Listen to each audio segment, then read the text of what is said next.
I knew the very moment that I met her, I would absolutely never stop thinking of her. She approached me and asked me for something, and I don't even remember what it was. All I know is that as soon as I spoke with her, she was on my mind absolutely all day after that. Every minute after that. Every second after that. What I then decided to do was to go home and try not to think about her. I played a few video games. I played a couple of other card games. I put a video on, but every time there was an actress, I just kept thinking of her. I just kept seeing her. Eventually, I couldn't take it anymore, so I went outside. I had to have some photocopies made, so I went over to the local photocopy store, and there she was, walking in.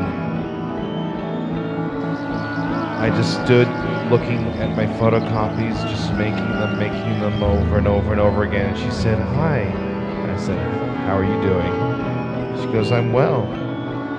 That was a very nice discussion we had about flight. I couldn't even remember what she was talking about. And I said, certainly, it was a very interesting conversation that we had. We started talking some more, and I started pontificating about clouds and the shape of the moon, the way stars twinkle when you're feeling melancholy, and the way that the river reflects the stars in an even more melancholy way. We ended up in a cafe. We ended up walking around, and then we ended up back in my flat. Anyway, we ended up in each other's arms, and after that, when we were kissing, she said, "Would you like to see something?" And I said, "Certainly." She was very, very dark and very, very gorgeous. There was a zipper on her, and she started to unzip it. Naturally, I expected, well, you know, but instead, her entire human skin peeled off, and a 6-foot moth was standing in front of me. And I said to her, "I didn't know that you were a moth." She said, "Would you like to see something?" I said, "This is not what you wanted me to see." "No," she said, "just climb on my back."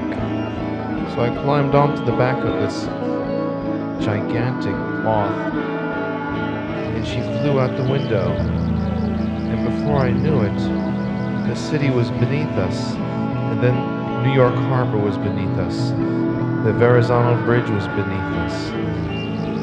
We started to fly over the suburbs, and she said, "Do you notice the street lamps in the suburbs? The way all the moths flutter around them endlessly and obsessively."